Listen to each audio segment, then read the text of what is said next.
तांगसालो बीजेपीनि मजदुर monitoring cell Tripura anganwadi कर्मी संघ इउनिटनि साक्थार मुंबाय नजरुल कलक्षेत्रआव खालायजाखा कायसा कक्सा पान्डा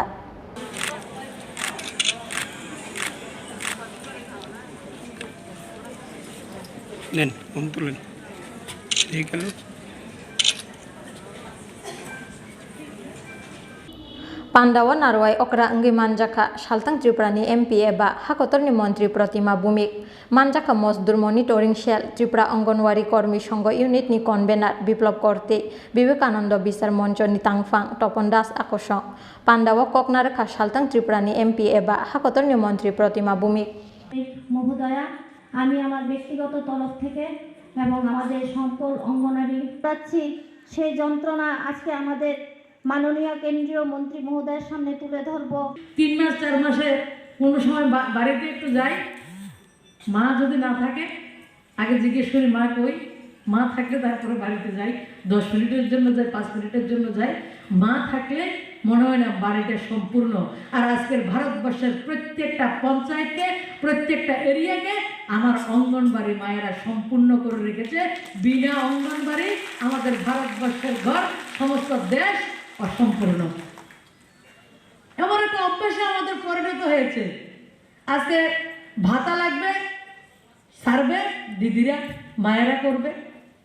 প্রত্যেকটা প্রকল্প তৃণমূল স্তর পর্যন্ত পালস পোলিও থেকে শুরু করে কোভিড ভ্যাকসিন থেকে শুরু করে প্রত্যেকটা কাজ যারাই করবে সেই কাজগুলি আমার এই মায়েদের দ্বারা সম্ভব হচ্ছে আমার department social justice and empowerment সমাজের সবচেয়ে নিচু বর্গের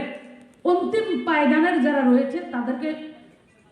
বেনিফিট পৌঁছানো আমার ডিপার্টমেন্ট জাস্টিস ন্যায় দেওয়া আমি ত্রিপুরা রাজ্যে আমার এই অঙ্গনবাড়ি মায়েদের উপর নির্ভর করে ভরসা করে আমি একটা কাজ শুরু করেছি আপনারা সেটা করে দিয়েছেন আমাদেরকে এবং ভারতবর্ষের মধ্যে 1 নম্বর রাজ্য হিসেবে আমার স্টেটের অঙ্গনবাড়ির বোনেরা প্রথম সেটা করেছে সেটা হচ্ছে আপনাদের হাতে 21 রকমের একটা ডিসেবিলিটি দিব্যাঙ্গতার একটা কাগজ ধরে দেওয়া হয়েছে গোটা রাজ্যে মাত্র 10 দিনের মধ্যে আমার অঙ্গনবাড়ির বোনেরা 40,000 নতুন ডিসেবিলিটি দিব্যাঙ্গের লিস্ট আমাদেরকে দিয়ে দিয়েছেন যেটা এই প্রথম ভারতবর্ষের কোন স্টেটে আমরা করতে পেরেছি এবং আপনারা যে কাজটা করেছেন এটা আমি ভারতবর্ষের প্রত্যেকটা রাজ্যকে সেটা বলছি এবং আগামী কালকে আমি প্রধানমন্ত্রীকে সেই কথাটা বলবো আমার স্টেটের অঙ্গনবাড়ির বোনেরা নতুন করে 40,000 ডিসেবিলিটিকে চিহ্নিত করে দিয়েছে মাত্র 10 দিনের মধ্যে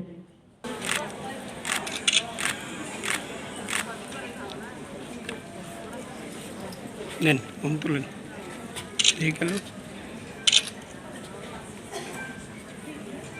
শুধু শিশুকে খাবার দিলেই হবে না শিশুকে কিভাবে পুষ্টিমুক্ত করা যায় কারণ আমাদের দেশে যদি একজন অপুষ্টিমুক্ত শিশু